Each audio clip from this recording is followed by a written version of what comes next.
কিছু সংখ্যক লোক আছে দেখবেন আমাদের দেশে জুসনে জুলুসের জন্য প্রস্তুতি গ্রহণ করতেছে। আপনাদের কেরানীগঞ্জে নাই, আছে কিন্তু ঢাকায় আসে না, আসে না। জুসনে জুলুসে ঈদ ও মিলাদ নবী বের করবে, সারাটা বৎসর গেল নবীর বংশ তাদের বাড়িতে নাই। হ্যাঁ, 3.5 হাত বুড়িতে বুম মারলো, রাসূলের একটা সুন্নত বের হবে না। ঠিক না বেঠিক?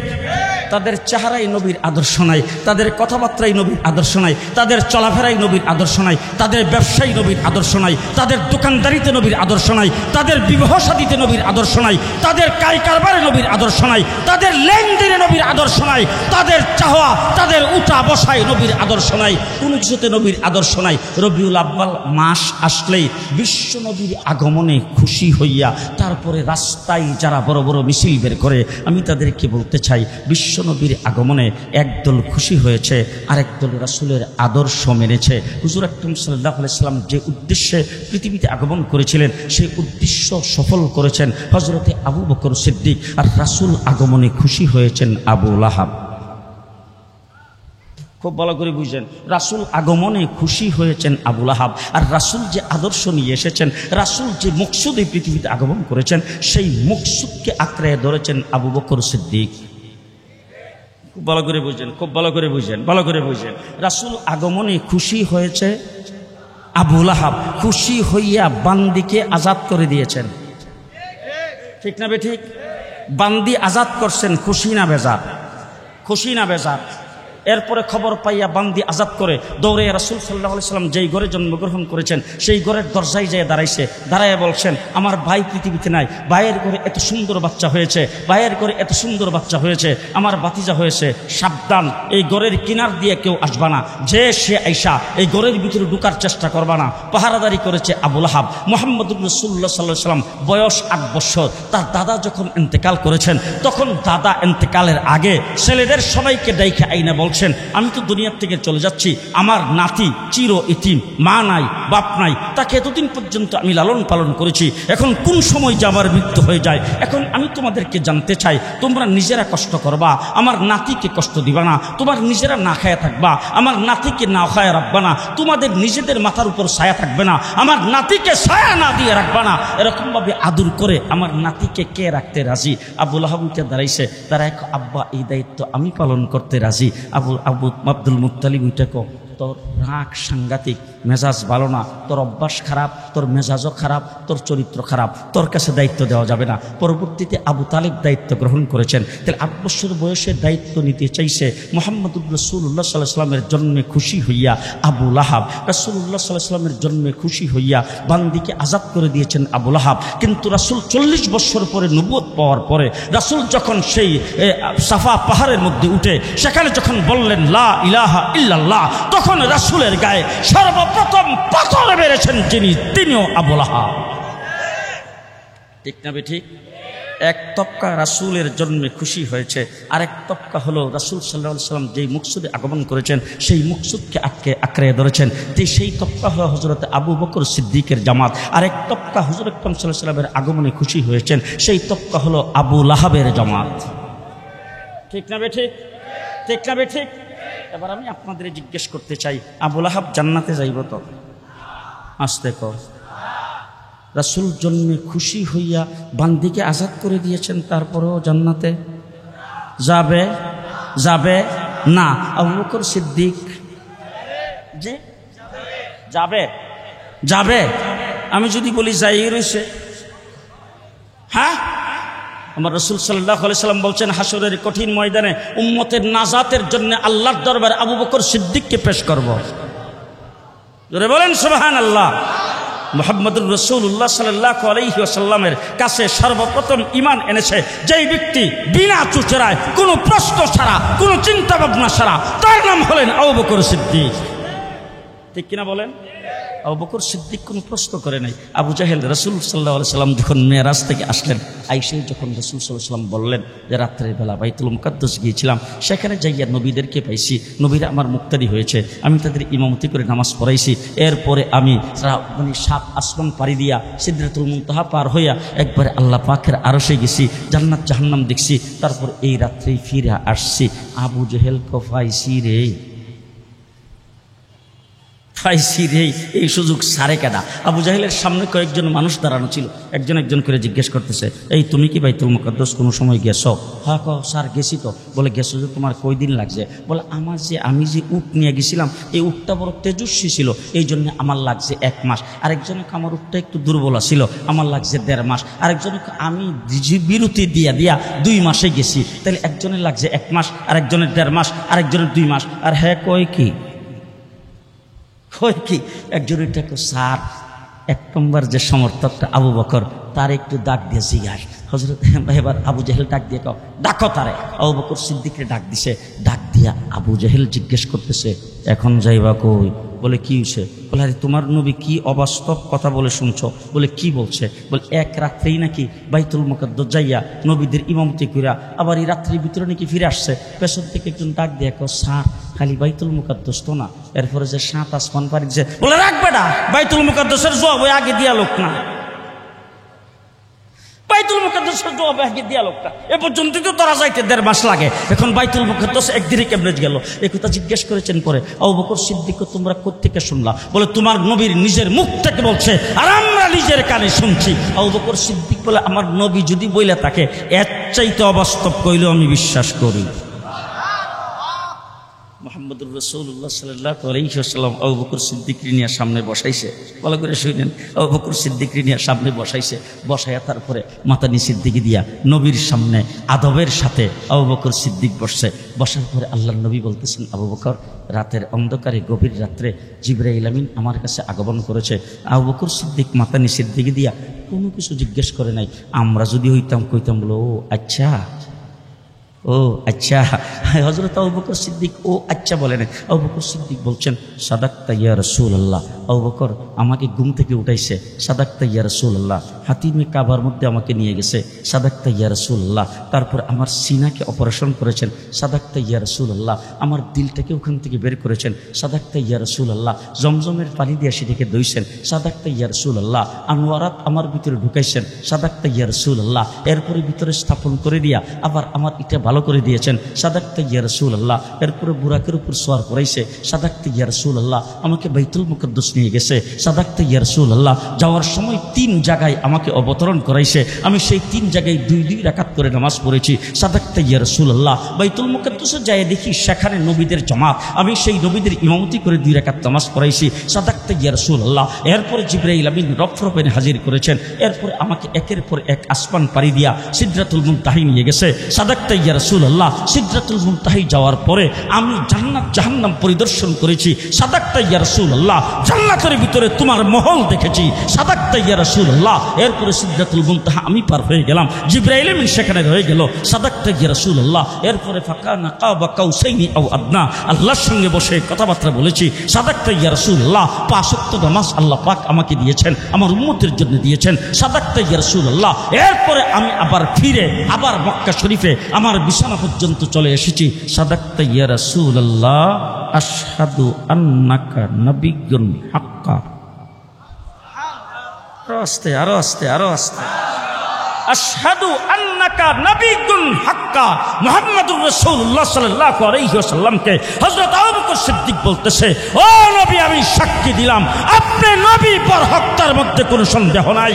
এবার শুনেন আবু বকর সিদ্দিককে রাসূল কি বলেন। যেই আবু বকর সিদ্দিক বলছেন আশহাদু আন্নাকা নাবিয়্যুন হাক্কা, আল্লাহর নবী ডাক দিয়ে বলেন, আবু বকর এবার তুমি শোনো, আশহাদু আন্নাকা সিদ্দিকুন হাক্কা। ততক্ষণ তুমি আমাকে বলছো আমি নবী বরহক, আমি নবী সাক্ষী দিলাম তুমি সিদ্দিক বরহক।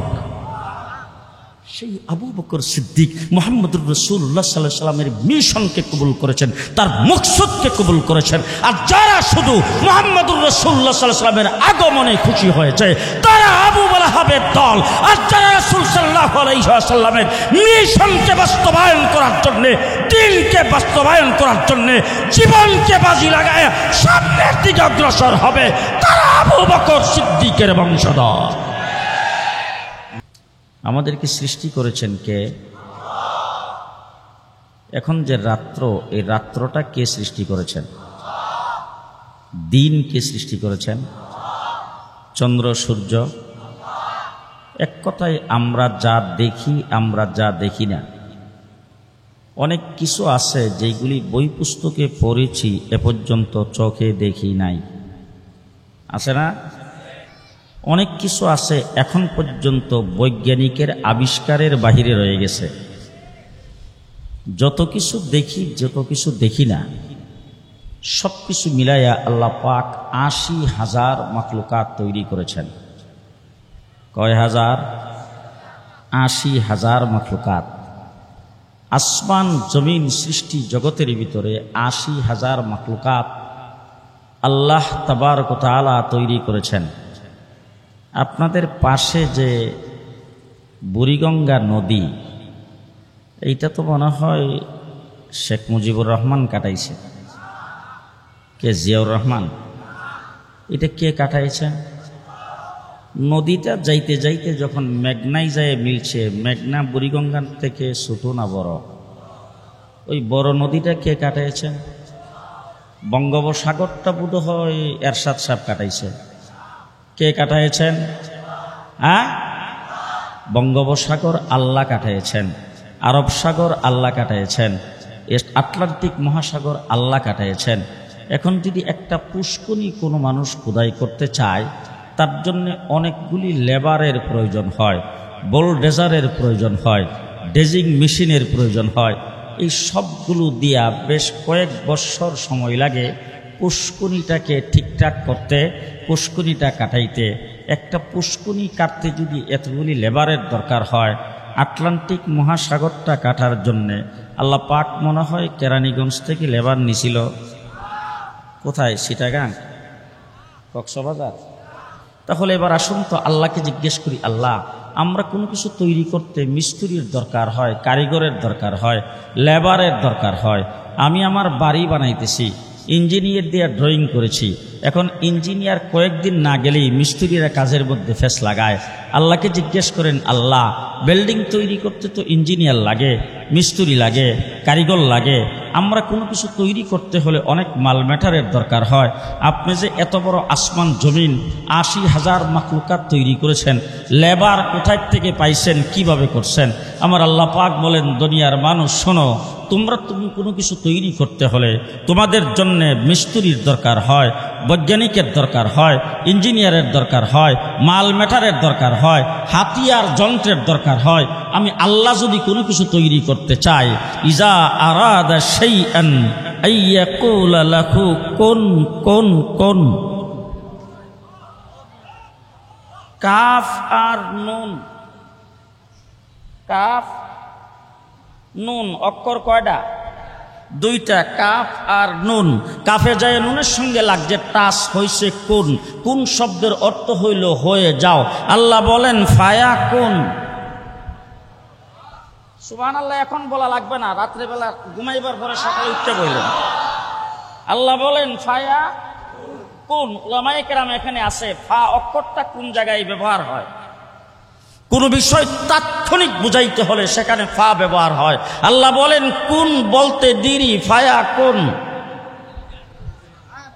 হইতে দেরি নাই। বলে আল্লাহ, তাইলে আপনি কি সব কিছুই কোন বলে তৈরি করেছেন? ফিরিস্তাদেরকে কেমনে বানাইলেন? বলে কোন বইলে বানাইছি। বলে জিনদেরকে কেমনে বানাইছেন? কোন বইলে বানাইছি। আল্লাহ জন্তু জানোয়ারকে কেমনে বানাইছেন? কোন বইলে বানাইছি। আল্লাহ পশু পাখিকে কেমনে বানাইছেন? কোন বইলে বানাইছি। বুড়িগঙ্গা নদীর মাছকে কেমনে বানাইছেন? কোন বইলে বানাইছি। ও আল্লাহ, জন্তু জানোয়ার কিভাবে বানাইছেন? কোন বইলে বানাইছি। জান্নাতের হুর গিলমান কেমনে বানাইছেন? কোন বইলে বানাইছি। এবার আল্লাহকে জিজ্ঞেস করেন, ও আল্লাহ, আমরা যে মানুষ, আমাদেরকে কিভাবে বানাইছেন? আল্লাহ বলেন খালাকতাহু বিয়াদাই, মানুষ তোমাদেরকে আমার হাতের দ্বারা বানাইছে। দুনিয়ার সব কিছু বানাইছি কোন বলার দ্বারা? তোমাদেরকে বানাইছি যে খালাকতাহু বিয়াদাই, তোমাদেরকে আমার হাতের দ্বারা বানাইছি। হযরত আদম আলাইহিস সালামকে আল্লাহ পাক তৈরি করেছেন কুদরতি হাতের দ্বারা। পৃথিবীর 40 জায়গার থেকে মাটি নিয়ে তাইফের জমিনে জমা করেছেন। সেই মাটির উপর 40 দিন পর্যন্ত মুষলধারে বৃষ্টি নাজিল হয়েছে। এক রাওয়ায়াতে আছে হযরত জিবরাইল আমিনকে আল্লাহ পাক মাটি উত্তোলন করার কথা বলেছেন। জিবরাইল আইসা যখন মাটিতে হাত দিছে, মাটি কান্নাকাটি শুরু করেছেন। আদম হইতে চায় না, আদমের দেহ হইতে চায় না, আমাকে আদম বানাবে, আমার দিয়ে আদম তৈরি করবে, সেই আদম গুনাহ করবে, আর আমি আগুনের মধ্যে জ্বলবো, সেই জ্বলন্ত কিছু আমি লাকড়ি হতে চাই না। আদম যখন মাটি যখন মাজুরাত পেশ করেছেন, কান্নাকাটি করেছেন। জিবরাইল আমিন চলে গেছে, আসছে মিকাইলও চলে গেছে, আসছে ইসরাফিলও কান্নাকাটি শুনে চলে গেছে। সর্বশেষ আল্লাহ আজরাইল আলাইহিস সালামকে পাঠাইছে। আজরাইলে মাটির মধ্যে যখন মুঠ কইরা ধরছে, আজরাইলের মুঠির ভিতরে 40 মণ। কয় মণ? হ্যাঁ, আজরাইলের মুঠির ভিতরে মাটি উঠছে কয় মণ? 40 মণ। আজরাইল আলাইহিস সালাম মাটি উত্তোলন করে যখন নিয়েছেন, আল্লাহ জিজ্ঞেস করেছেন আজরাইল, মিকাইল গেল, ইসরাফিল গেল, জিবরাইল গেল, কেউ মাটি ওটায় আনতে পারলো না, যে তুমি যখন আনতে গেলা তখন কি মাটি কান্নাকাটি করে নাই? তারা তো ফিরে আসলো, তুমি কেন ফিরে আসলা না? আজরাইল আলাইহিস সালামকে হুকুম করছে কে? হুকুম করছেন আপনি আল্লাহ। মাটি কানলো না কি করলো? হীরা শোনার জন্য আমি গেছি নাকি? হুকুম করেছেন আপনি আল্লাহ। মাটি কানলো না কি করলো সেটা শোনার জন্য তো আমি যাই নাই, আমি তো গেছি আপনার হুকুম পালন করার জন্য। পৃথিবীর 40 জায়গার থেকে মাটি দিছে, 40 দিন পর্যন্ত বৃষ্টি নাজিল হয়েছে। আজরাইলের মুঠির ভিতরে 40 মণ মাটি উঠছে। সেই মাটির দ্বারা আল্লাহ পাক আদম আলাইহিস সালামের লাশটাকে তৈরি করে তাইফের জমিনে 40 দিন রৌদ্রে শুকাইছে। সেখান থেকে লাশটাকে আরশের নিচে নিয়ে 40 দিন রাখছে। এবার বলেন তো তাবলীগের চিল্লা কয়দিন? কিছু কি বুঝে আসতেছে? তাবলীগের চিল্লা কয়দিন? 40 দিন। ওই 40 দিনের সাথে মিল খুব ভালো করে মনে রেখেন। হাই হাই হাই, ওই তাবলীগে যারা কোটারাঘাত করেছে তারা কিন্তু দেশেরও শত্রু, তাবলীগেরও শত্রু, ইসলামের শত্রু, ইমানেরও শত্রু। মুসলমান ভালো করে মনে রাখবেন, আদম আলাইহিস সালামকে আল্লাহ পাক কুদরতি হাতের দ্বারা তৈরি করেছেন। তৈরি করে সর্বপ্রথম আরশের নিচে রাখছে।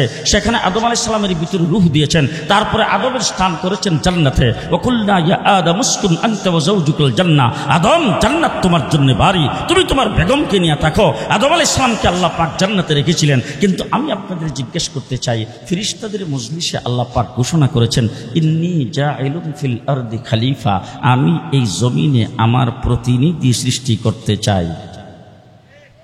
জমিনে কি সৃষ্টি করতে চাই?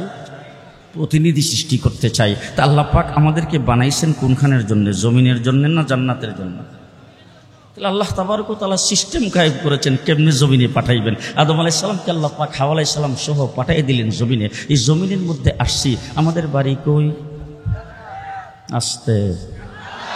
এখন আপনারা এখানে যে সমস্ত লোক বসছেন তাদের সবার বাড়ি কি কেরানীগঞ্জ? অনেক লোকজন আছে না বাড়ি বরিশাল, কেরানীগঞ্জ বাড়ি করছে। আমার বিয়ের বাড়ি কো? এখন যদি আমার নাতি ডেরে জিগাই হিদেও কো বাড়ি বরিশাল। এইখানে বাড়িঘর সবকিছু করার পরে এখানকার আইডি কার্ড ব্যবহার করে, এইখানে মানুষের কাছে পরিচয়, এইখানেই সবকিছু, কিন্তু এরপরে বাড়ি জিজ্ঞেস করলে বলে বরিশাল। ঘটনা কি? বাপদাদার বাড়ি ছিল বরিশাল, এই জন্য এইখানে বাড়ি করার পরেও বরিশাল। আমাদের বাবা হজরতে আদম আলাইহিস সালামের বাড়ি হইল জান্নাত। আমাদের বাড়ি কি বরিশাল? আমাদের বাড়ি কই? বাবার বাড়ি যেখানে আমাদের বাড়িও। যে আমরা যাব কোথায়? আরো জোরে, আরো জোরে। বানাইছেন কে? খাওয়াইতেছেন কে? জন্ম দিছেন কে? মায়ের পেটে লালন পালন করেছেন কে? শ্বাস প্রশ্বাস নিচ্ছেন কে? শরীর স্বাস্থ্য দিয়েছেন কে? মেধা শক্তি কে দিয়েছেন? শিক্ষিত কে বানিয়েছেন? ব্যবসা বাণিজ্য চাকরি নকরি করার শক্তি কে দিয়েছেন? সব কিছু আল্লাহ তাবারক ওয়া তাআলা দিয়েছেন। ফল খাই, ফল দিয়েছেন আল্লাহ। ভাত খাই, চাউল দিয়েছেন আল্লাহ। মাছ খাই, দিয়েছেন আল্লাহ। পশু পাখি দিয়েছেন আল্লাহ। যাবতীয় সব কিছু আল্লাহ তাবারক ওয়া তাআলা দিয়েছেন। বাতাস দিয়েছেন আল্লাহ। চন্দ্র সূর্য আমাদের উপকারার্থে দিয়েছেন আল্লাহ। রাত্র দিন আমাদের উপকারার্থে দিয়েছেন আল্লাহ। আল্লাহ তাবারক ওয়া তাআলা আমাদেরকে এত কিছু করেছেন। এখন গোলামি করব কার? পয়রবি করব কার? হুকুম মানব কার? হুকুম মানব কার? আদেশ নিষেধ মানব কার? আল্লাহ। এবার জিজ্ঞেস করতে চাই, আল্লাহরে কেউ দেখছেন? একজনও না। যারা ভিআইপি চেয়ারে বসে আছেন আপনারা আল্লাহরে দেখছেন কয়জন? আমাদের এখানে যে দেওয়ানবাগির ফির ছিল, হে ডেইলি রাত্রে আল্লাহরে দেখত। নাউজুবিল্লাহ যারা কইছে না, হেরা জানি কোন দরে আল্লাহ জানে। আল্লাহরে দুনিয়ার চোখে কেউ দেখতে? আসতে কর, আরো জোরে। হযরত মূসা আলাইহিস সালাম নাম কালিমুল্লাহ, আল্লাহর সঙ্গে ওপেন, আল্লাহর সঙ্গে কথা বলেছেন, ডাইরেক্ট কথা বলেছেন, নাম কালিমুল্লাহ। কিন্তু বলছেন রব্বি আরিনি, আল্লাহ তুমি দেখা দাও। আল্লাহ বলেন লাম তারানি, পারবা না। দুনিয়াতে আমি এমন কোনো মানুষ তৈরি করে নাই যেই মানুষকে এমন চোখ দিয়েছে, যেই চোখের পাওয়ারের দ্বারা আমি আল্লাহকে দেখতে পারে। এমন চোখের পাওয়ার দিয়ে আমি কোনো মানুষকে দুনিয়াতে বানাই নাই, কোনো প্রাণীকে দুনিয়াতে বানাই নাই। দুনিয়াতে আল্লাহ পাক এমন কোনো মানুষ বানাই নাই যেই মানুষের চোখের দ্বারা আল্লাহকে দেখতে পারে। আমার নবী মুহাম্মদুর রাসূলুল্লাহ সাল্লাল্লাহু আলাইহি ওয়াসাল্লাম আল্লাহকে দেখছেন কিনা? আস্তে। আমার নবী মুহাম্মদুর রাসূলুল্লাহ সাল্লাল্লাহু আলাইহি ওয়াসাল্লাম আল্লাহকে দেখছে। কোথায় বসে দেখছে? মক্কায়। কোথায়? কোন জায়গায়? আমার নবী সাল্লাল্লাহু আলাইহি ওয়াসাল্লামকে আল্লাহ তাবারক ওয়া তাআলা 7 আসমান পাড়ি দিয়া আরশের মধ্যে নিয়া আল্লাহর সান্নিধ্যে বসায়া কাফাকানা কাবা কাউসাইনি আও আদনা, আল্লাহ পাকের সান্নিধ্যে বসায়া আল্লাহ তাবারক ওয়া তাআলা সাক্ষাৎ দিয়েছেন। আমার নবী মুহাম্মদুর রাসূলুল্লাহ সাল্লাল্লাহু আলাইহি ওয়াসাল্লাম ছাড়া কোনো নবী আল্লাহকে দেখেন। ঠিক কিনা বলেন? আল্লাহকে দেখছি, আল্লাহর কোনো কথা শুনছি? আল্লাহর কথাও শুনিনি, আল্লাহকে দেখিও নাই, কিন্তু হুকুম মানতে হবে কার? হ্যাঁ, আল্লাহর। এই জন্য আল্লাহ পাক বলেন হুকুমটা কিভাবে মানবা, আমার হুকুমটা কি, হুকুমটা কিভাবে বুঝবা, মানতে হবে কিভাবে, মানার পদ্ধতি কি হবে, মানার সিস্টেম কি হবে, মানার তরিকা কি হবে, মানার কায়দা কানুন কি হবে। এই জন্যে আমি আল্লাহ পাক আমাদেরকে বুঝার জন্যে, আমার জান্নাতে আবার ফিরে আসার জন্যে আমি 1,24,000 পয়গম্বর দুনিয়াতে প্রেরণ করেছি। সর্বপ্রথম নবী হযরত আদম আলাইহিস সালাতু ওয়াস সালাম, সর্বশেষ নবী আমার নবী মুহাম্মদুর রাসূলুল্লাহ সাল্লাল্লাহু আলাইহি ওয়াসাল্লাম। আদমের আগে কোনো নবী নাই, আমার নবীর পরে কোনো নবী। হ্যাঁ, আদমের আগে কোনো নবী নাই, আমার নবীর পরে কোনো নবী নাই। নবী প্রেরণের ধারাবাহিকতা শুরু করেছেন হযরত আদম আলাইহিস সালামকে দিয়া, আর নবী প্রেরণের শেষ করেছেন আল্লাহ পাক মুহাম্মদুর রাসূলুল্লাহ সাল্লাল্লাহু আলাইহি ওয়াসাল্লামকে দিয়া। আমার নবী সর্বশেষ নবী, তার মধ্যে কোনো সন্দেহ নাই। কোনো ব্যক্তি যদি সন্দেহ করে সেই ব্যক্তি বিনা দলিলে কাফের। ঠিক কিনা বলেন? দলিল লাগবে না দলিল ছাড়া? জি, খুব ভালো করে বুঝছেন। বিনা দলিলে, বিনা দলিলে বুঝুক আর না বুঝুক, কোনো ব্যক্তি আমার নবীকে নবী বলে মানে না, আমার নবী সর্বশ্রেষ্ঠ নবী এটা স্বীকার করে না, আমার নবী মুহাম্মদুর রাসূলুল্লাহকে শ্রেষ্ঠ নবী মানে, আমার নবীকে বড় নবী মানে, আমার নবীর সৌন্দর্য স্বীকার করে, আমার নবীর বুদ্ধিজ্ঞান স্বীকার করে, আমার নবীর চরিত্র স্বীকার করে, কিন্তু রাসূলকে শেষ নবী মানে না, সেই ব্যক্তি মুসলমান নয়, কাফের। তার মধ্যে কোনো সন্দেহ। ঠিক কিনা বলেন? ঠিক কিনা বলেন? এবার যদি কোনো ব্যক্তি সন্দেহ করে সেই ব্যক্তি আরো জোরে, আরো জোরে। এখন যদি ওই যারা কাফের সন্দেহ করে, যারা কাফের হয়েছেন, তাদেরকে যদি কেউ কাফের মনে না করে, সেও কাফের। ঠিক না বে ঠিক? ঠিক না বে ঠিক? অতীতে যত নবী পৃথিবীতে আগমন করেছেন, আদম থেকে ঈসা পর্যন্ত কোনো নবী দুনিয়ার থেকে চলে যাওয়ার সময় কারণ কোনো নবী কোনো খলিফা নিয়োগ করে যান নাই, কোনো নবী তার প্রতিনিধি নিয়োগ করে যান নাই। সমস্ত নবী দুনিয়ার থেকে চলে গেছে, যাওয়ার সময় তারপরে আবার নবী আসবে, তারপরে আবার নবী আসবে, তারপরে আবার নবী আসবে, এইভাবেই বলে গেছেন। সর্বশেষ হযরত ঈসা আলাইহিস সালাতু ওয়াস সালাম দুনিয়াতে এসে উম্মতের সামনে ঘোষণা করে গেছেন, মুবাশশিরাম বিরাসূল ইয়াতি মিন বাদ ইসমুহু আহমদ। আমি দুনিয়ার থেকে চলে যাচ্ছি, আমি কোনো খলিফা নিয়োগ করে যাই নাই, আমি কোনো প্রতিনিধি নিয়োগ করে যাই নাই, আমি আমার কোনো ওয়ারিস ঠিক করে যাই নাই, তবে আমি তোমাদের সামনে ঘোষণা করে গেলাম, আমার পরে আহমদ নামের বিশ্বনবী, শেষ নবী পৃথিবীতে আগমন করবে। তার খুশখবরি দেওয়ার জন্য আমি পৃথিবীতে আগমন করেছি। অতীতে যত নবী দুনিয়াতে আগমন করেছিলেন, সমস্ত নবী চলে গেছে, তার কোনো প্রতিনিধি নিয়োগ করে যান নাই। এবার জিজ্ঞেস করতে চাই, নবীরা যারা দুনিয়ার থেকে চলে গেছেন, ওই সমস্ত নবী 100 সহিফা আল্লাহ পাক ওই সমস্ত নবীর কাছে নাজিল করেছেন। 3 খান আসমানি কিতাব আল্লাহ পাক ওই সমস্ত নবীর কাছে নাজিল করেছেন। আজকের পৃথিবীতে কোনো মিউজিয়ামে, কোনো জাদুঘরে, কোথাও কোনো জায়গায়, আমি ইংল্যান্ডে, ওয়াশিংটনে, নিউ ইয়র্কে, পৃথিবীর বিভিন্ন বিভিন্ন দেশে পশ্চিমা দেশগুলিতে বড় বড় জাদুঘরে আমি গেছি। পৃথিবীর আজকের থেকে হাজার হাজার বছর আগের অনেক জিনিসপত্র আমি সেখানে দেখতে পেয়েছি, কিন্তু আজ পর্যন্ত কোনো মিউজিয়ামে কোনো ব্যক্তি কি দেখাইতে পারবে যে হযরত ইব্রাহিম আলাইহিস সালামের কাছে ছোট্ট যে সহিফা আল্লাহ পাক নাজিল করেছিলেন, ছোট্ট কিতাব যে নাজিল করেছিলেন, হযরত আদম আলাইহিস সালামের কাছে যে আল্লাহ পাক ছোট্ট কিতাব নাজিল করেছিলেন যেটাকে সহিফা বলা হয়, এমন কোনো একটা সহিফা পৃথিবীর কোনো মিউজিয়ামে আছে? আসতে কোনো অস্তিত্ব আছে? কোনো অস্তিত্ব আছে? 1,24,000 পয়গম্বর যে আদর্শ নিয়ে আসছিলেন সে আদর্শের কোনো অস্তিত্ব নাই, নবীদের কোনো তরিকার অস্তিত্ব নাই। 1,24,000 পয়গম্বর তাদের উম্মতকে যে তালিম দিয়েছেন সেই তালিমের কোনো অস্তিত্ব নাই, তাদের সুন্নতের কোনো অস্তিত্ব নাই, তাদের কিতাবের কোনো অস্তিত্ব নাই। আজকের পৃথিবীতে চ্যালেঞ্জ করে বলতে চাই, দাউদ আলাইহিস সালামের কাছে জাবুর কিতাব নাজিল হয়েছিল, পৃথিবীর জমিনে কোথাও দাউদ আলাইহিস সালামের জাবুরের একটা কপি দেখাইতে পারবে না। আছে? আছে? ইহুদি সম্প্রদায়কে চ্যালেঞ্জ করে বলতে চাই, আজকে যারা মুসা আলাইহিস সালামের উম্মতের দাবিদার, আজকে যারা তাওরীত কিতাবের দাবি করে, তাদেরকে চ্যালেঞ্জ করে বলতে চাই, বাবার বেটা হইলে মুসা আলাইহিস সালামের কাছে যে আল্লাহ পাক তাওরীত কিতাবটা নাজিল করেছিল সেই কিতাবের একটা কপি দেখাও। জি, বাদ দিলাম সেগুলি অনেক দূরের কথা। হযরত ঈসা আলাইহিস সালাম আমার নবীর 500 বছর আগে পৃথিবীতে আগমন করেছিলেন। কয় বছর? 500 বছর আগে আল্লাহ পাক হযরত ঈসা আলাইহিস সালামের কাছে ইনজিল কিতাব নাজিল করেছিলেন। আজকের গোটা পৃথিবীর খ্রিস্টানরা যারা গোটা পৃথিবীতে বাড়াবাড়ি করে, পশ্চিমা দুনিয়াটা যারা দখল করে রেখেছে, ইউরোপ তাদের হাতে, আমেরিকা তাদের হাতে, ইংল্যান্ড তাদের হাতে, গোটা পৃথিবীতে আজকে আমেরিকা বাড়াবাড়ি করে, ডলারের বাহাদুরি করে, অস্ত্রের বাহাদুরি করে, অর্থের বাহাদুরি করে, সম্পদের বাহাদুরি করে। তাদেরকে বলতে চাই, তোমাদের বাবার বেটা হইলে তোমাদের ধর্মগ্রন্থের একটা কপি দেখাও। আছে?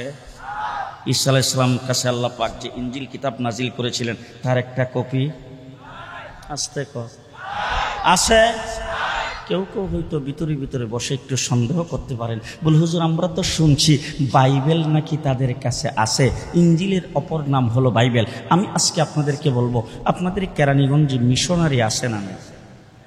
খ্রিস্টান মিশনারি আছে, আজকেই যাবেন, যাইয়া খ্রিস্টান মিশনারি তাদেরকে বলবেন, বাবারা তোমরা যে বাইবেলটা পড়ো এটার একটা কপি আমার একটু দাও, আমি পইরা দেখতাম। ওই কপিটা হাতে নিবেন, নিয়ে তারপরে যাবেন খুলনা যাইয়া ওই খ্রিস্টান মিশনারি থেকে খুলনার বাইবেলটা নিবেন, এরপরে যাবেন কলিকাতারটা নিবেন, এরপরে যাবেন করাচিরটা নিবেন, এরকম 4-5টা একত্রিত কইরা খুললা দেখেন তো একটার সঙ্গে আরেকটার পৃষ্ঠারও মিল নাই, এবারতেরও মিল নেই। জি, এবার আমি জিজ্ঞেস করতে চাই, নদী বুড়িগঙ্গা নদী পার হইয়া এই পারে যে আপনারা কোরআন পড়েন, এই পারের কোরআন আর রাজধানীর কোরআন, হ্যাঁ সৌদি আরবটার মধ্যে বোধহয় কিছু বেশ কম।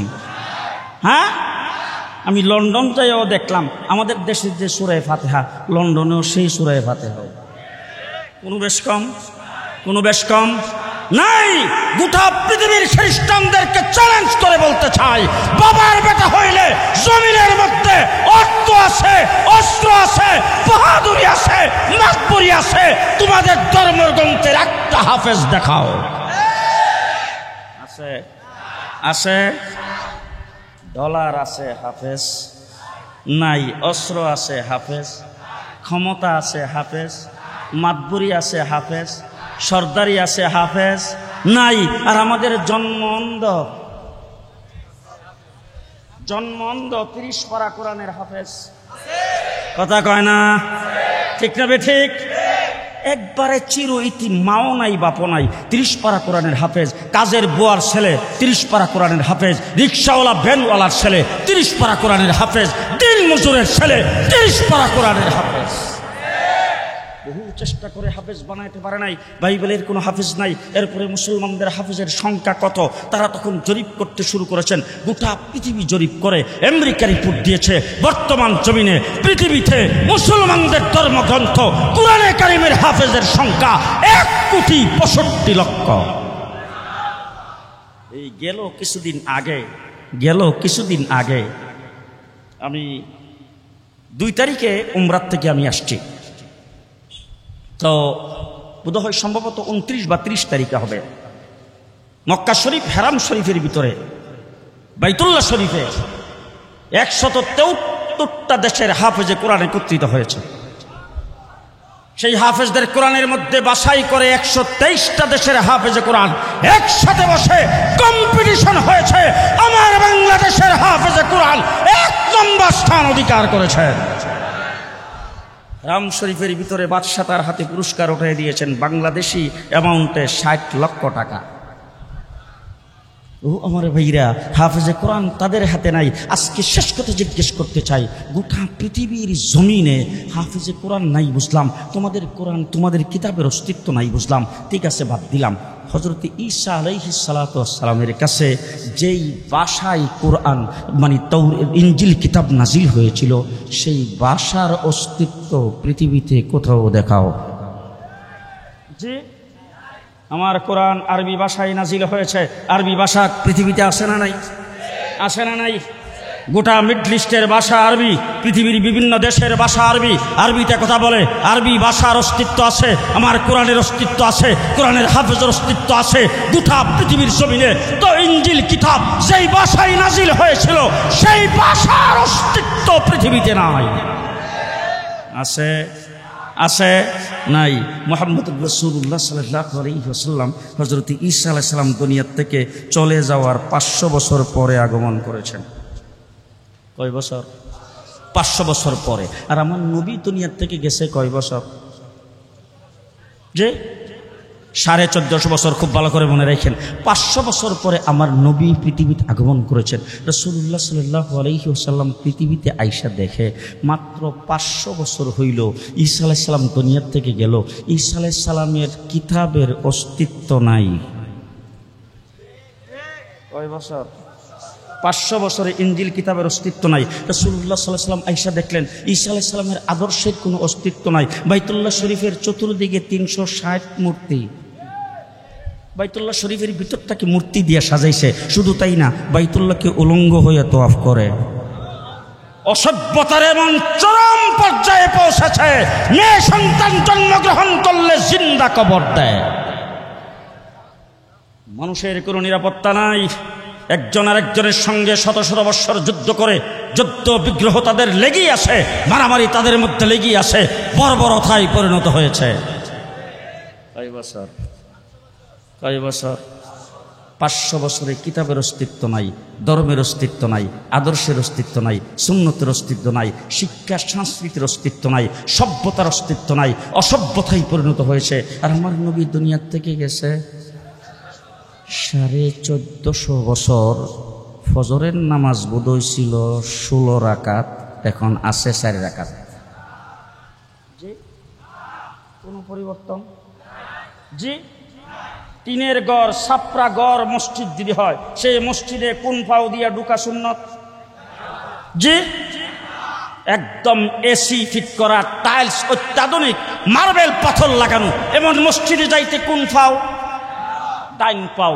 রাসূলুল্লাহ সাল্লাল্লাহু আলাইহি ওয়াসাল্লাম মসজিদে ঢুকতে ডাইন পাও, সেটার পরিবর্তন হয় নাই। মসজিদ থেকে বের হইতে বাম পাও, সেটার পরিবর্তন হয় নাই। বাথরুমে ঢুকতে, ওয়াশরুমে ঢুকতে, সেখানে যাইতে বাম পাও দিয়ে যাইতে হবে, সেটার পরিবর্তন হয় নাই। 1450 বছর টুপির সুন্নতের পরিবর্তন হয় নাই, মাথার চুল কাটার সুন্নতের পরিবর্তন হয় নাই, হাতে পায়ের নখ কাটার সুন্নতের পরিবর্তন হয় নাই। মুহাম্মদুর রাসূলুল্লাহ সাল্লাল্লাহু আলাইহি ওয়াসাল্লামের নামাজ, রোজা, হজ, যাকাত থেকে শুরু করে সামাজিক বন্ধন, সামাজিক চলাফেরা, বিবাহ শাদী, লেনদেন, যাবতীয় সবকিছু 1450 বছর পর্যন্ত এখনো যেমন রেখে গেছেন তেমন হয়। তখন নবী পৃথিবীতে আসে। অতীতে নবী চলে গেছেন, মানুষ গুমরাহির দিকে চলে গেছে।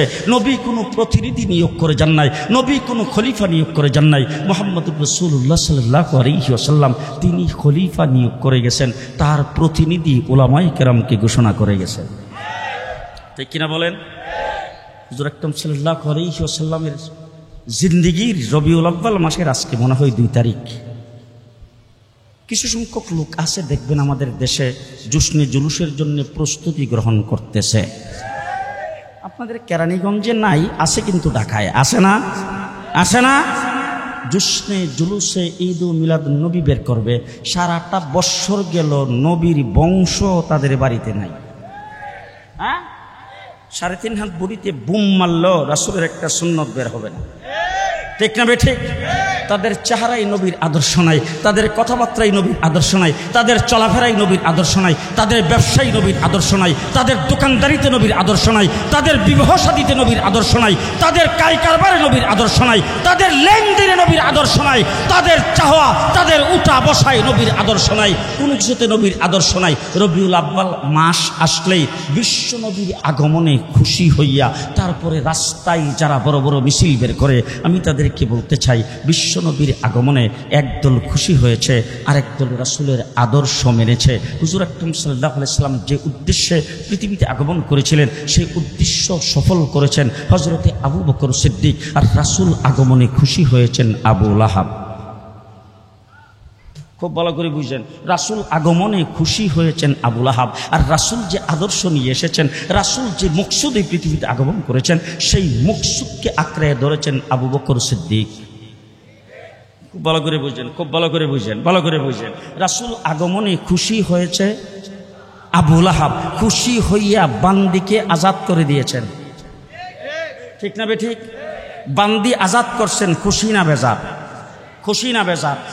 এরপরে খবর পাইয়া বান্দি আজাদ করে দৌড়ে রাসূল সাল্লাল্লাহু আলাইহি সাল্লাম যেই ঘরে জন্মগ্রহণ করেছেন সেই ঘরের দরজায় যেয়ে দাঁড়াইছে, দাঁড়াইয়া বলছেন, আমার ভাই পৃথিবীতে নাই, ভাইয়ের ঘরে এত সুন্দর বাচ্চা হয়েছে, ভাইয়ের ঘরে এত সুন্দর বাচ্চা হয়েছে, আমার ভাতিজা হয়েছে, সাবধান, এই ঘরের কিনার দিয়ে কেউ আসবা না, যে সে আইসা এই ঘরের ভিতরে ঢুকার চেষ্টা করবা না। পাহারাদারি করেছে আবু লাহাব। মুহাম্মদুর রাসূলুল্লাহ সাল্লাল্লাহু আলাইহি সাল্লাম বয়স 8 বছর, তার দাদা যখন ইন্তেকাল করেছেন তখন দাদা ইন্তেকালের আগে ছেলেদের সবাইকে ডাইকে আইনা বলছেন, আমি তো দুনিয়ার থেকে চলে যাচ্ছি, আমার নাতি চির ইতিম, মা নাই বাপ নাই, তাকে এতদিন পর্যন্ত আমি লালন পালন করেছি, এখন কোন সময় যে আমার মৃত্যু হয়ে যায়, এখন আমি তোমাদেরকে জানতে চাই, তোমরা নিজেরা কষ্ট করবা, আমার নাতিকে কষ্ট দিবা না, তোমার নিজেরা না খায়া থাকবা, আমার নাতিকে না খায়া রাখবা না, তোমাদের নিজেদের মাথার উপর ছায়া থাকবে না, আমার নাতিকে ছায়া না দিয়ে রাখবা না, এরকমভাবে আদর করে আমার নাতিকে কে রাখতে রাজি? আবু লাহাব উঠে দাঁড়াইছে, দাঁড়ায়, আব্বা এই দায়িত্ব আমি পালন করতে রাজি।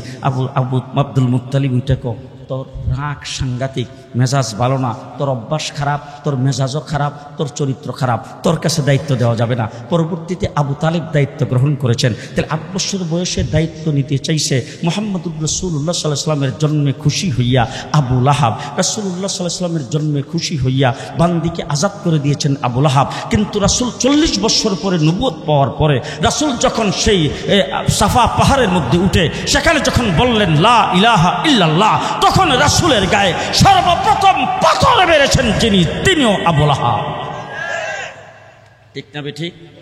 এক তবকা রাসূলের জন্মে খুশি হয়েছে, আরেক তবকা হলো রাসূল সাল্লাল্লাহু আলাইহি সাল্লাম যেই মকসুদে আগমন করেছেন সেই মকসুদকে আঁকড়ে ধরেছেন, সেই তবকা হলো হযরত আবু বকর সিদ্দিকের জামাত। আরেক তবকা হুজুর আকরাম সাল্লাল্লাহু আলাইহি সাল্লামের আগমনে খুশি হয়েছেন, সেই তবকা হলো আবু লাহাবের জামাত, ঠিক না বেঠিক? ঠিক না বেঠিক?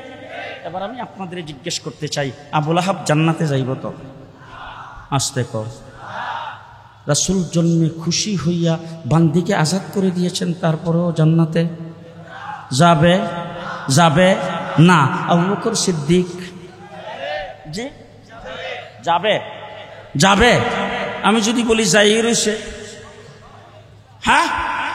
আমার রাসূল সাল্লাল্লাহু আলাইহি সাল্লাম বলছেন, হাসরের কঠিন ময়দানে উম্মতের নাজাতের জন্য আল্লাহর দরবারে আবু বকর সিদ্দিককে পেশ করব। জোরে বলেন সুবহানাল্লাহ। মুহাম্মদুর রাসূলুল্লাহ সাল্লাল্লাহু আলাইহি ওয়াসাল্লামের কাছে সর্বপ্রথম ঈমান এনেছে যেই ব্যক্তি বিনা চুচেরায়, কোনো প্রশ্ন ছাড়া, কোনো চিন্তা ভাবনা ছাড়া, তার নাম হলেন আবু বকর সিদ্দিক, ঠিক কিনা বলেন? আবু বকর সিদ্দিক কোনো প্রশ্ন করে নাই। আবু জাহেল রাসূল সাল্লাল্লাহু আলাইহি সাল্লাম যখন মেরাজ থেকে আসলেন, আইসে যখন রাসূল সাল্লাল্লাহু আলাইহি সাল্লাম বললেন যে রাত্রের বেলা বাইতুল মুকাদ্দাস গিয়েছিলাম, সেখানে যাইয়া নবীদেরকে পাইছি, নবীরা আমার মুক্তাদি হয়েছে, আমি তাদের ইমামতি করে নামাজ পড়াইছি, এরপরে আমি 7 আসমান পাড়ি দিয়া সিদরাতুল মুনতাহা পার হইয়া একবারে আল্লাহ পাকের আরশে গেছি, জান্নাত জাহান্নাম দেখছি, তারপর এই রাত্রেই ফিরে আসছি। আবু জাহেল কফাইছি রে, পাইছি রে, এই সুযোগ সারে কেডা? আবু জাহেলের সামনে কয়েকজন মানুষ দাঁড়ানো ছিল, একজন একজন করে জিজ্ঞেস করতেছে, এই তুমি কি বাইতুল মুকাদ্দাস কোনো সময় গেছো?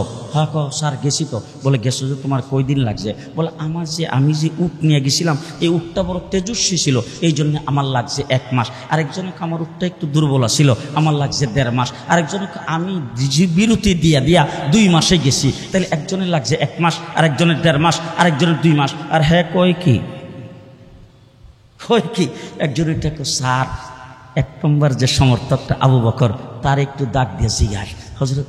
এবার আবু জাহেল ডাক দিয়ে ডাকো তারে। আবু বকর সিদ্দিকরে ডাক দিছে, ডাক দিয়া আবু জাহেল জিজ্ঞেস করতেছে, এখন যাইবা কই?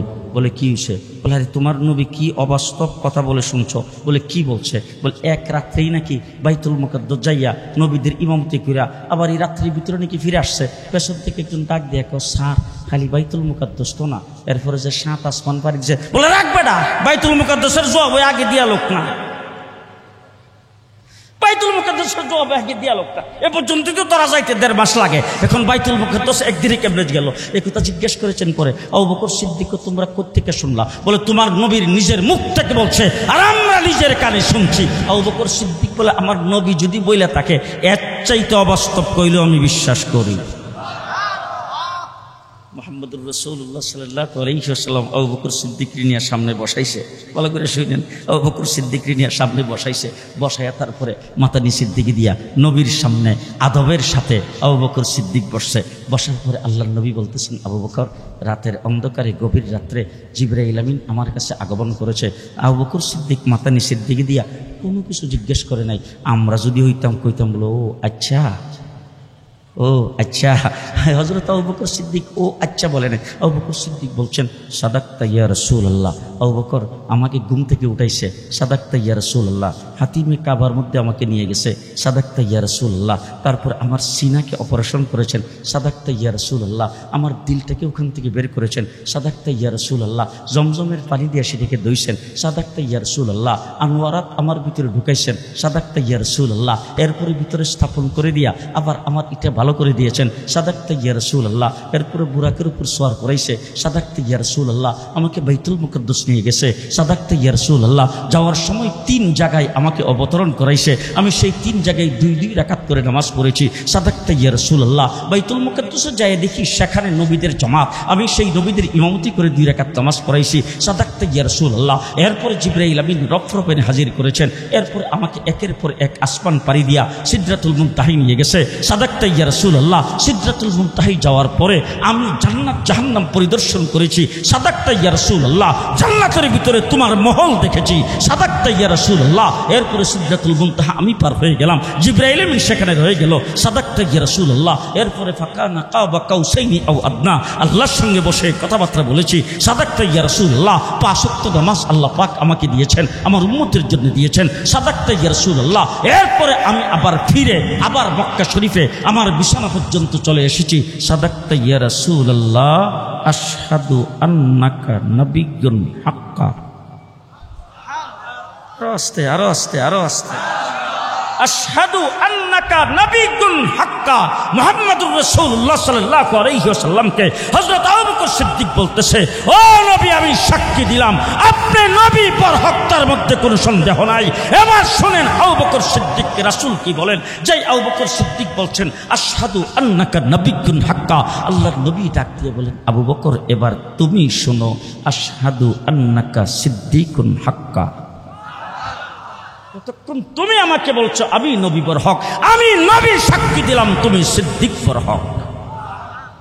সেই আবু বকর সিদ্দিক মুহাম্মদুর রাসূলুল্লাহ সাল্লাল্লাহু আলাইহি ওয়াসাল্লামের মিশনকে কবুল করেছেন, তার মকসদকে কবুল করেছেন। আর যারা শুধু মুহাম্মদুর রাসূলুল্লাহ সাল্লাল্লাহু আলাইহি ওয়াসাল্লামের আগমনে খুশি হয়েছে তারা আবু লাহাবের দল। আর যারা রাসূল সাল্লাল্লাহু আলাইহি ওয়াসাল্লামের মিশনকে বাস্তবায়ন করার জন্য, দিনকে বাস্তবায়ন করার জন্য জীবনকে বাজি লাগায় সামনের দিকে অগ্রসর হবে, তারা আবু বকর সিদ্দিকের বংশধর।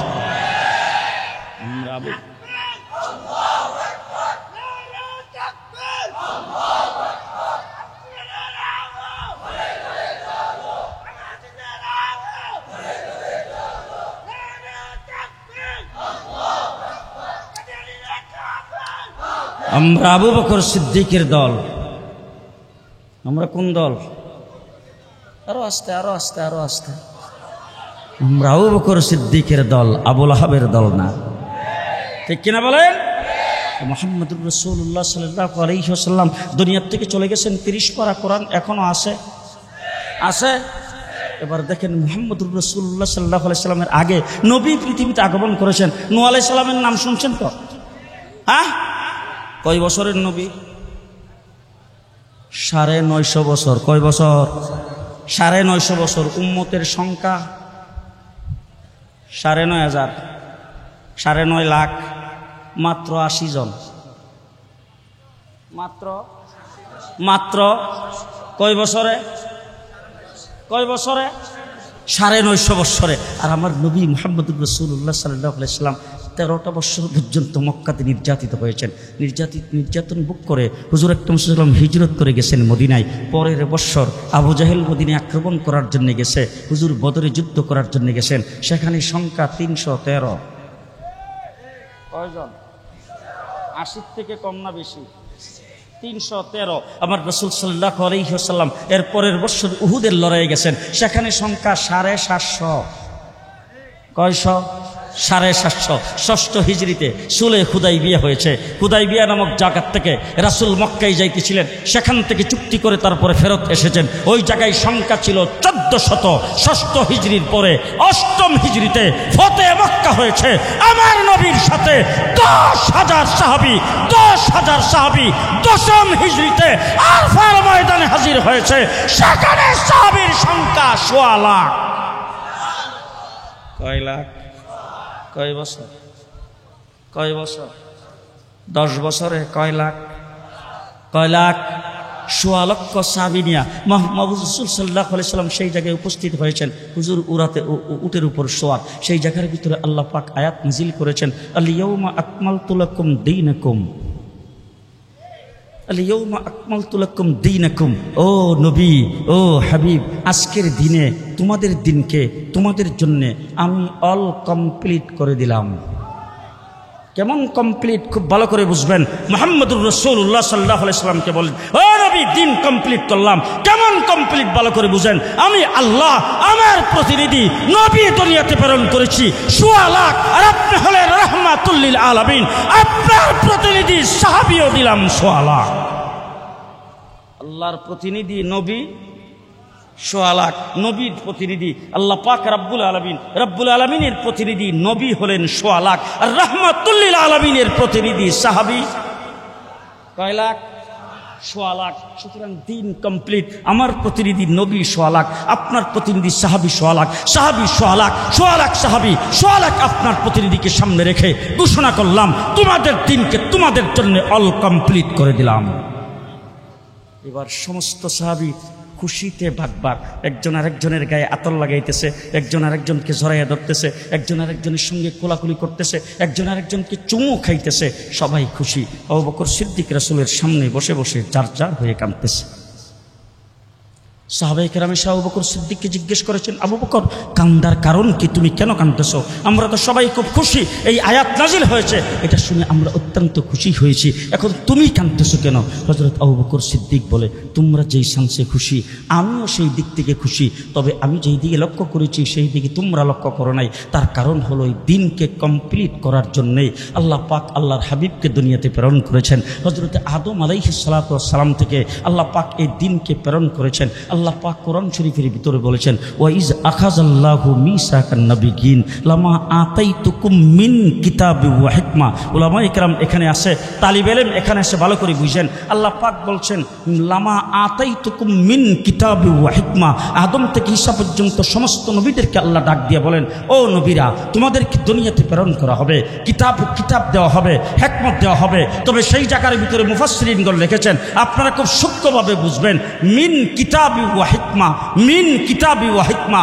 এখানে মিনে তাবিজি, আল্লাহ পাক এই জায়গায় মিন ব্যবহার করেছেন। এই জন্যে আদম থেকে ঈসা পর্যন্ত কিতাবের কিছু দিয়েছেন, কিতাবের কিছু দিয়েছেন, হিকমতের কিছু দিয়েছেন, আল্লাহ পাক আদর্শের কিছু দিয়েছেন, তরিকার কিছু দিয়েছেন। আদম থেকে ঈসা পর্যন্ত সবাইকে কিছু কিছু কিছু কিছু করে দিয়ে এনে মুহাম্মদুর রাসূলুল্লাহ সাল্লাল্লাহু আলাইহি সাল্লামের পালা যখন আসছে, আল্লাহ ডাক দিয়ে বলেন, ইন্না আতাইনাকাল কাউসার।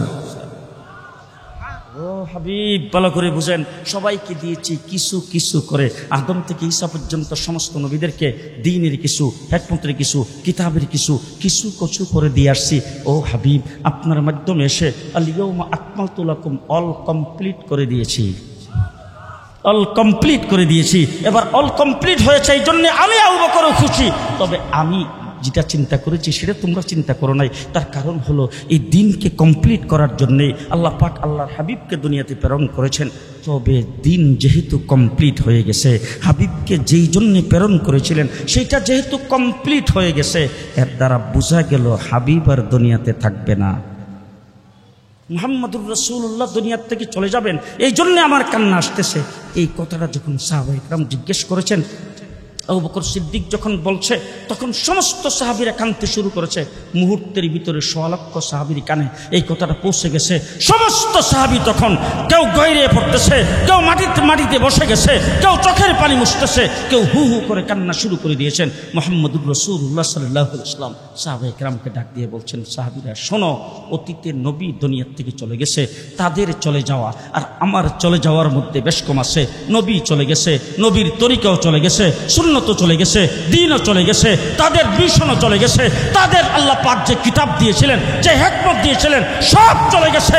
শুনে রাখো সাহাবীরা, আমি দুনিয়ার থেকে চলে যাব, আমার কিতাব কিয়ামত পর্যন্ত থাকবে, আমার দ্বীন কিয়ামত পর্যন্ত থাকবে। আছে না নাই? আছে না নাই? এবার শেষ কথা বলতে চাই। রাসূলুল্লাহ সাল্লাল্লাহু আলাইহি ওয়াসাল্লাম বলছেন, আমার পরে তো কোনো নবী নাই, যদি নবী হইতো। শেষ কথা, শেষ কথা। আপনাদের বিরক্ত হয়ে গেছেন নাকি? হ্যাঁ, তাহলে যার কাছের থেকে যে উঠবে ঠান্ডা দইরা বসাইবেন, গুনাহ হইলে আমার, সওয়াব হইলে আপনাদের। খুব ভালো করে বুঝেন। হযরত উমর ইবনুল খাত্তাব রাদিয়াল্লাহু তাআলা আনহুকে রাসূল বলেছেন, লাউ কানা বাদি নবিয়্যান লাকানা উমর, আমার পরে যদি নবী হইতো তাইলে কে হইতো? কে হইতো? কোন উমর? কোন উমর? জি, মুহাম্মদুর রাসূলুল্লাহ সাল্লাল্লাহু আলাইহি সাল্লামকে কোনো বিষয়ে পরামর্শ দিতে দেরি, আল্লাহ পাক উমরের পরামর্শে কোরআনের আয়াত নাযিল করতে দেরি নাই। ঠিক কিনা বলেন? যার পরামর্শে কোরআনের আয়াত নাযিল হয়, যিনি ইসলাম গ্রহণ করার পরে সর্বপ্রথম বাইতুল্লাহর তালা নবীর জন্য খুলেছেন উমর ইবনুল খাত্তাব। সর্বপ্রথম বাইতুল্লাহ শরীফে আজান দিয়ে জামাতের সাথে নামাজ আদায় করেছেন উমর ইবনুল খাত্তাব। সর্বপ্রথম আওয়াজ করে এলান করে হিজরত করেছেন উমর ইবনুল খাত্তাব। সেই উমর ইবনুল খাত্তাব যেই উম্মতের জন্য নবী হইতে পারল না, কথা মনেই ছিল, কইলি তা বলবো? হ্যাঁ, আমার রাসূল সাল্লাল্লাহু আলাইহি ওয়াসাল্লাম দুনিয়া থেকে চলে গেছে। আবু বকর সিদ্দিকের 2.5 বছরের হুকুমত গেছে।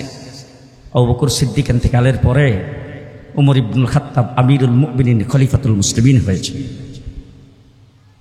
হযরত আলী রাদিয়াল্লাহু তাআলা আনহু বলেন যে আমি একদিন ঘুমিয়ে আসি আমার ঘরে, রাতের বেলা স্বপ্নে দেখি মসজিদে নববীতে ফজরের নামাজ পড়ার জন্য গেছি, যাইয়া দেখি নামাজ শুরু হয়ে গেছে। আমি যাইয়া কাতারের এক সাইডে নামাজে শরীক হলাম।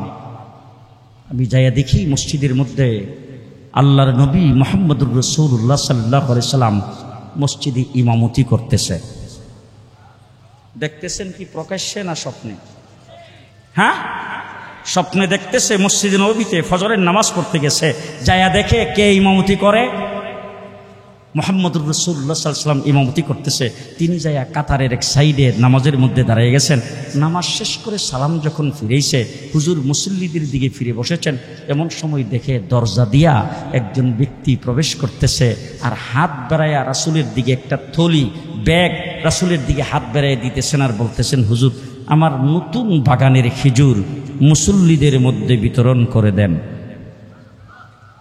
রাসূলুল্লাহ সাল্লাল্লাহু আলাইহি সাল্লাম খেজুরের ব্যাগটাকে হাতে নিয়ে জিজ্ঞেস করেছেন, মিয়া তোমার নাম কি? আমার নাম ইমুক, নেও তুমি 3টা। তোমার নাম কি? আমার নাম ইমুক, নেও তুমি 7টা। তোমার নাম কি? আমার নাম ইমুক, নেও তুমি 5টা। তোমার নাম কি? আমার নাম ইমুক, নেও তুমি 2টা। এরকমভাবে এক একজনকে দিতে দিতে সর্বশেষ যেহেতু কাতারের সাইডে এসে হযরতে আলী দাঁড়াইছে, আলীকে জিজ্ঞেস করেছেন, মিয়া তোমার নাম কি?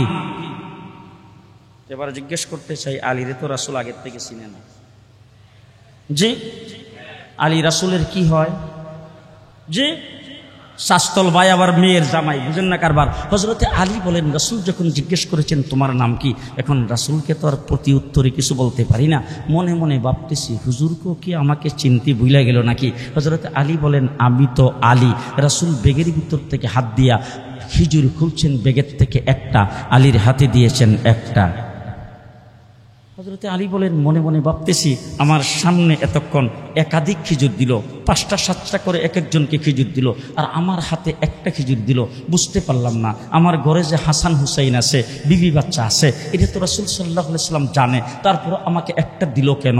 কিন্তু আমি এই খেজুরটাই মুখের ভিতরে দিয়া এই কথা ভাবতেছি আর চাবাইতেছি। এই চাবানোর ভিতরে আমার ঘুম ভেঙে গেছে। আমি ঘুম থেকে যখন সজাগ হলাম, রাসূল যে আমার হাতে খেজুর দিয়েছিল আর আমি যে মুখে দিয়া চাবাইতেছিলাম, সেই খেজুরের স্বাদ এখন আমার মুখ থেকে যাই নাই। হযরতে আলী বলেন, উযু করে মসজিদে নববীতে নামাজ পড়তে গেলাম, যাইয়া দেখি নামাজ শুরু হয়ে গেছে। আমিরুল মুমিনিন খলিফাতুল মুসলিমিন হযরতে উমর ইবনুল খাত্তাব ইমামতি করে।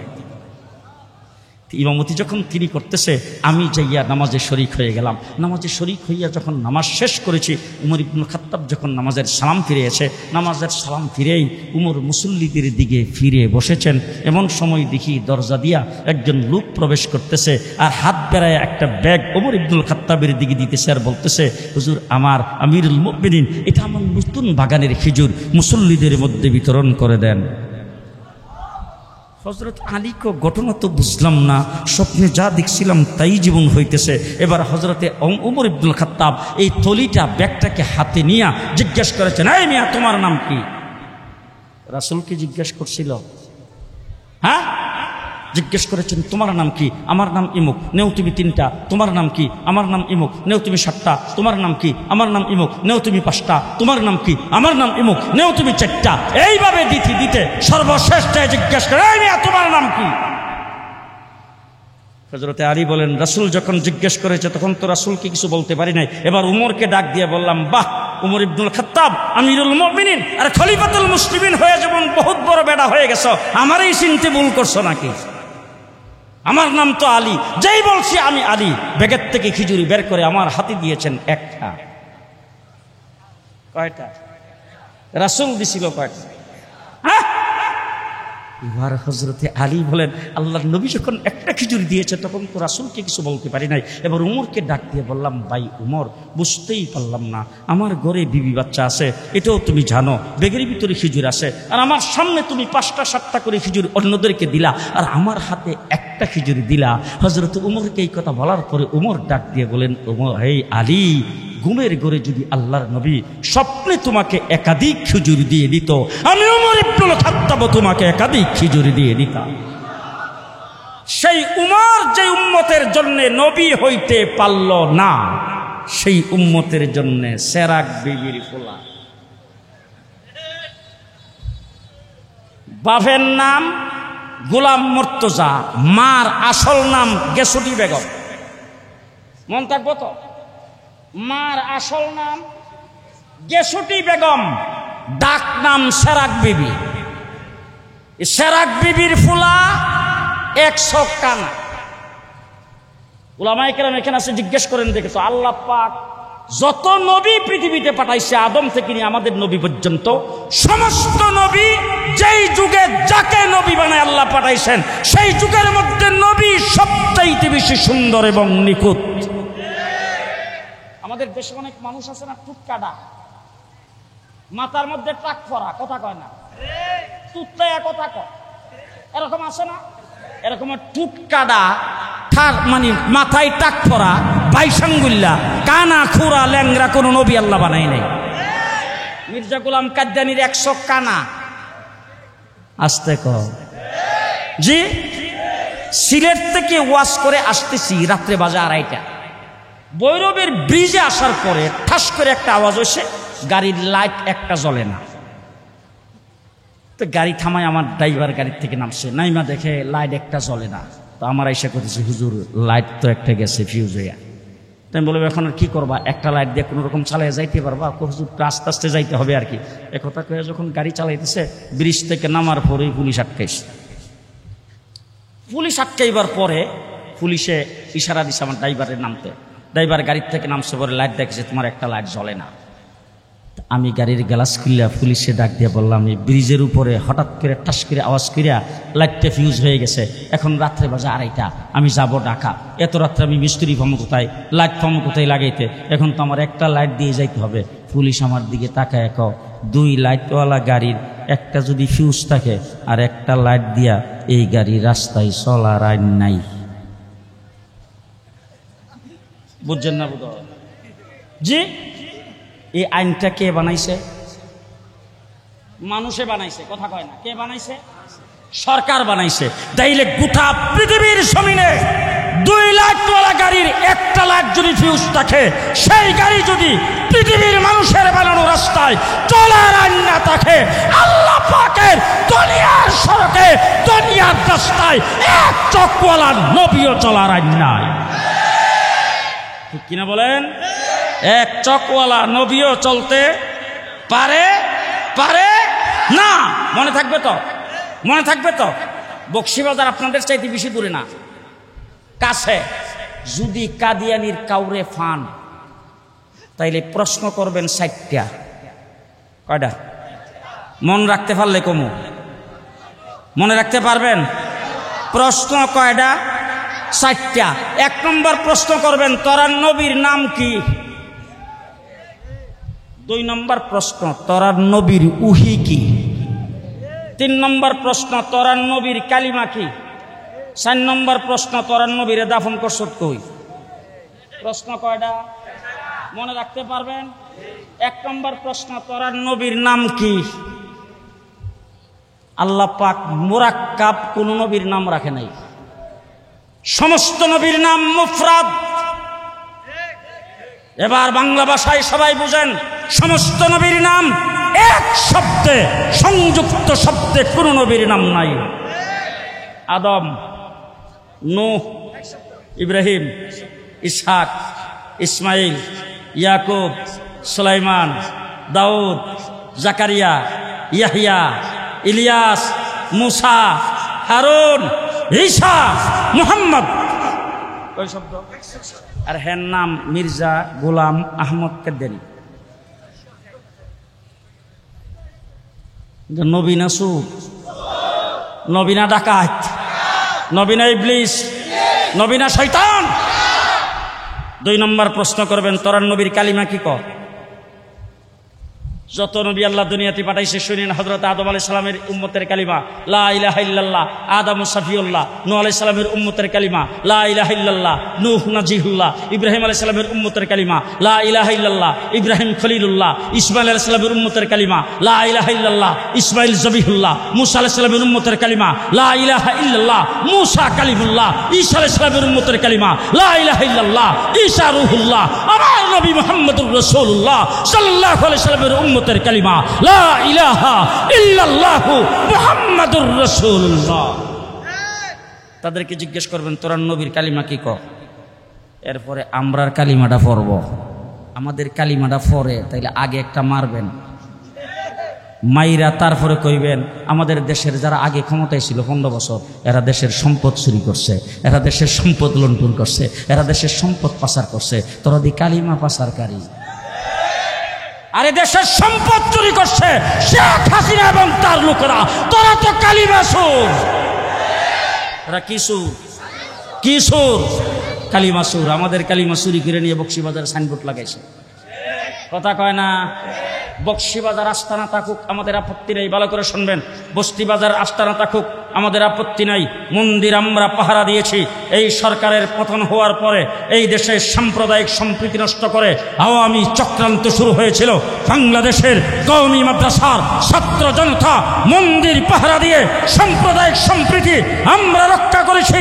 হিন্দু বৌদ্ধ খ্রিস্টান যেইভাবে তাদের ইবাদতখানায় ইবাদত করে, কাদিয়ানীরাও করবে, কিন্তু তাদের ইবাদতখানার নাম মসজিদ রাখতে পারবে না।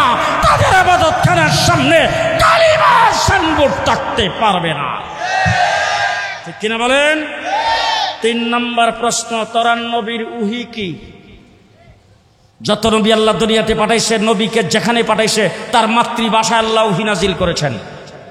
আমার নবী মুহাম্মদুর রাসূলুল্লাহ সাল্লাল্লাহু আলাইহি ওয়াসাল্লামের মাতৃভাষা কি? কোরআন শরীফ কোন ভাষায়? আরো জোরে। আরবি ভাষায়। আর মির্জা গোলাম কাদ্দানী নিজের কিতাবে নিজে লেখছে, জিবরাইল আমিন আমার কাছে আল্লাহর উহি পৌঁছায়, আল্লাহ আমার কাছে উহি নাজিল করে কোনো কোনো সময় ইংলিশ, কোনো কোনো সময় হিন্দি, কোনো কোনো সময় উর্দু, কোনো কোনো সময় আরবি, কোনো কোনো সময় ফার্সি। হ্যাঁ, নিজের কিতাবে নিজে লেখছে আল্লাহের কাছে উহি নাজিল করছে, I love you, I shall help you. নাউজুবিল্লাহ, জোরে কোন? আর জোরে। 4 নম্বর প্রশ্ন করবেন, তোরা নবীরে দাফন করছত কই? নবীর জন্য আইন হইল নবী যেখানে মারা যাবে তাকে সেখানেই দাফন করতে হবে। আমার নবী আম্মা জান আয়েশা সিদ্দিকার হুজরার ভিতরে ইন্তেকাল করেছেন, দাফনও করেছেন আম্মা জান আয়েশা সিদ্দিকার হুজরার ভিতরে। ঠিক কিনা বে ঠিক? এখন তাদেরকে জিজ্ঞেবেন তোরা নবীরে দাফন করছত কই? যদি কজে যেখানে মারা গেছে সেখানেই দাফন করছি, একটা মাইরে দেখবেন কিরি নবী টাট্টি থইরা মরে। কথা কয় না। পরিষ্কার ভাষায় মনে রাখেন, দুনিয়ার মানুষকে আল্লাহ পাক দুনিয়ার মাটির দ্বারা তৈরি করেছেন, নবীকে আল্লাহ পাক জান্নাতের মাটির দ্বারা তৈরি করেছেন। নবী কোন মাটির তৈরি? জান্নাতের মাটির তৈরি। আর হেরে আল্লাহ পাক পায়খানার মাটি দিয়ে বানাইছে। এটা নবী? আসতে ক জি। যদি বলে যে যেখানে মারা গেছিল সেখানেই দাফন করছি, তাইলে মারা দিয়া বলবেন যে বেটা নবী পায়খানার টাটি থইরে মরে। আর যদি বলে যে এখান থেকে নিয়ে স্থানান্তর কইরা অন্য জায়গায় দাফন করছি, নবীর জন্য তো আইনই নাই। কথা কি মন থাকবো? প্রশ্ন কয়টা? কয়টা? 4টা। খুব ভালো করে মনে রাখবেন। আল্লাহ তাবারক ওয়া তাআলা এই জাতির থেকে আমাদেরকে আল্লাহ পাক হেফাজত করুক। আমরা নবী করিম সাল্লাল্লাহু আলাইহি সাল্লামের রওজা জিয়ারত করতে যাই, সেখানে যে আল্লাহর নবীকে সালাম দেয়। এই বছর আমি যখন গেলাম রাসূলের রওজার কিনারে যায় সালাম দেওয়ার সময়, বিশ্বাস করবেন আমার কলিজা হঠাৎ করে কামড় দিয়ে উঠছে যে আমি তো ওই দেশের মানুষ যেই দেশে বিশ্ব নবীর খতমে নবুওতকে যারা অস্বীকার করে তার নাম এখনো মুসলমানের কাতারে আছে। রাসূল যদি জিগাই কি জবাব দেব? মুহাম্মদুর রাসূলুল্লাহ সাল্লাল্লাহু আলাইহি ওয়াসাল্লামের অন্তর যদি খুশি করতে চান, আল্লাহর নবীর সঙ্গে যদি লাইন লাগাইতে চান, রাসূলের ইজ্জত যদি রক্ষা করতে চান, বাংলাদেশে কাদিয়ানীরা থাকবে, তারা এই দেশে বসবাস করবে, নাগরিক সুবিধা পাবে, তারা অমুসলিম হয়ে পাইতে হবে, মুসলমান হইয়া থাকতে দেওয়া হবে না, হবে না, হবে না। রাজি সবাই? রাজি? কাদিয়ানীরা থাকবে অমুসলিম হইয়া, মুসলমান হইয়া। শেষ কথা, আমাদের দেশে হিন্দু বৌদ্ধ খ্রিস্টানেরা অনেক সময় মাহফিল করে কিনা? মাহফিল করে। তাদের পূজা মণ্ডপে তারা ওয়াজ করে কিনা?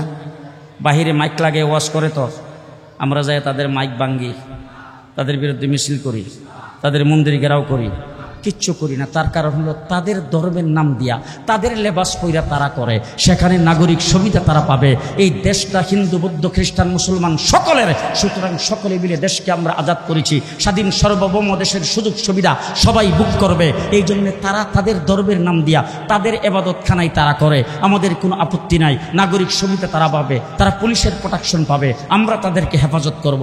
কিন্তু কাদিয়ানীদেরকে পরিষ্কার ভাষায় বলতে চাই, তোমরা আহমদিয়া মুসলিম জামাত নাম দিয়া, ইসলামী সম্মেলন নাম দিয়া বাংলাদেশের 56,000 বর্গ মাইলের কোনো 1 ইঞ্চি মাটিতে কোনো জায়গায় যদি তোমরা কোনো সমাবেশ, কোনো ইসলামী সম্মেলনের নামে কোনো জমায়েত করতে চাও, বাংলার মাটিতে তোমাদেরকে করতে দেওয়া হবে না, করতে দেওয়া হবে না, করতে দেওয়া হবে না ইনশাআল্লাহ। রাজি আছেন? রাজি আছেন? দীর্ঘ সময় আপনাদের সামনে কথা বলেছি, আমার জন্য আপনারা দোয়া করবেন, আমিও আপনাদের জন্য দোয়া করি। বিশেষ করে আমার আব্বা একদম সাহেবে ফ্রাশ, বলতে গেলে আখিরি ওয়াক্ত চলতেছে,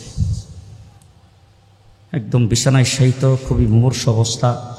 আমার আব্বার জন্য দোয়া করবেন, আল্লাহ যেন সুস্থতা দান করেন, খাতেমা বিল খাইর নসিব করেন। ওয়া আখিরু দাওয়ানা আলহামদুলিল্লাহি রাব্বিল আলামিন। আসসালামু আলাইকুম ওয়া রাহমাতুল্লাহি ওয়া বারাকাতুহু।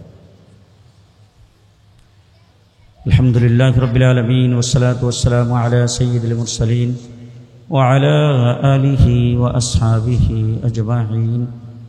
রব্বানা যালামনা আনফুসানা ওয়া ইল্লাম তাগফির লানা ওয়া তারহামনা লানাকুনান্না মিনাল খাসিরিন। রব্বানা আতিনা ফিদ দুনিয়া হাসানাতাও ওয়া ফিল আখিরাতি হাসানাহ ওয়া কিনা আযাবান নার। আল্লাহ এই মজমাকে তুমি কবুল করো। আল্লাহ আমাদের সকলের জন্য নাজাতের জরিয়া বানিয়ে দাও। আল্লাহ যারা মেহনত করে মজমাকে জমায়েছেন তাদেরকে কবুল করো। টাকা পয়সা দিয়ে যারা সাহায্য করেছেন তাদেরকে কবুল করো। আল্লাহ চতুর্দিক থেকে যারা এখানে আগমন করে আল্লাহ নবী প্রেমিক হিসেবে পরিচয় দিয়েছেন, আল্লাহ তাদের সকলকে তুমি কবুল করো। ইয়া আল্লাহ বাংলাদেশে কাদিয়ানীদেরকে মুসলিম ঘোষণা করার তৌফিক দান করো। ইয়া আল্লাহ কাদিয়ানীরা বাংলাদেশে মুসলমান হয়ে যেন বসবাস করতে না পারে, আল্লাহ তুমি কুদরতিভাবে সেই ব্যবস্থা করে দাও। ইয়া আল্লাহ নবীর দুশমনদেরকে বাংলাদেশ থেকে খতম করে দাও। ইয়া আল্লাহ গত 15 বৎসর মুহাম্মদুর রাসূলুল্লাহ সাল্লাল্লাহু আলাইহি ওয়াসাল্লামের ইজ্জতের উপর যারা অনুকূল পরিবেশ মনে করে আক্রমণ করেছেন, আল্লাহ তাদেরকে হয়তো হেদায়েত করো, না হয়তো তাদেরকে নিস্তেনাবুদ করে দাও। আল্লাহ এই দেশকে আল্লাহ তুমি ইসলামের জন্য কবুল করো, এ দেশের প্রতি তুমি রহমত নাজিল করো। ইয়া আল্লাহ ইয়া আরহামার রাহিমিন। বর্তমানে আমাদেরকে যারা পরিচালনা করছেন আল্লাহ তাদেরকে তুমি হিম্মত দাও, সাহস দাও। ইয়া আল্লাহ তাদেরকে তুমি তাদের দ্বারা দ্বীন ইসলাম এবং দেশের উপকার হয় এরকম কাজ করার তৌফিক দাও। আমাদের জিন্দিগির সমস্ত গুণাগুলি মাফ করে দাও, আমাদের সমস্ত হাজত পুরা করে দাও, সমস্ত মুশকিল তুমি আসান করে দাও, বিমারীদেরকে শিফা করে দাও, সমস্ত মুর্দেগানকে মাফ করে দাও। কেউ কোনো মকসুদ নিয়ে হাত উঠে থাকলে আল্লাহ তার দিলের মাকাসেদ পুরো করে দাও। ইয়া আল্লাহ এই জিঞ্জিরা কেরানীগঞ্জ, ইয়া আল্লাহ ব্যবসায়িক এলাকা, শিল্প কারখানার এলাকা, ইয়া আল্লাহ সবগুলিকে তোমার রহমতের চাদর দ্বারা ডেকে দাও। ইয়া আল্লাহ শ্রমিক আর মালিকের মধ্যে মিল মহব্বত পয়দা করে দাও। ব্যবসা বাণিজ্য দোকান মোকান যা কিছু আছে সবগুলিকে আল্লাহ তুমি কুদরতি হাতের দ্বারা হেফাজত করো। চুরি ডাকাতির থেকে বাঁচাও। ইয়া আল্লাহ মানুষ শয়তান জিন শয়তান থেকে বাঁচাও। ইয়া আল্লাহ আসমানি জমিনি বালা মুসিবত থেকে আমাদেরকে হেফাজত করো। যে যেখান থেকে আগমন করেছে সহি সালামতে প্রত্যেককে তার গন্তব্যস্থানে পৌঁছায় দাও। আল্লাহ আল্লাহ আল্লাহ আমার আব্বা অসুস্থ, আল্লাহ তুমি তাকে শিফায়ে কামেল আজলা তাই নসিব করো। আল্লাহ খাতিমা বিল খাইর নসিব করো। ইয়া আল্লাহ ইয়া আল্লাহ ইয়া আরহামার রাহিমিন। আরও যদি কোনো অসুস্থ রোগী হাসপাতালে থাকে, আল্লাহ বাড়ি ঘরে কেউ যদি আল্লাহ অসুস্থ অবস্থায় কাতরাইতে থাকে, আল্লাহ তুমি প্রত্যেককে শেফা করে দাও। রব্বানা তাকাব্বাল মিন্না ইন্নাকা আনতাস সামিউল আলিম ওয়া তুব আলাইনা ইন্নাকা আনতাত তাওয়াবুর রহিম বিরহমাতিকা ইয়া আরহামার রাহিমিন।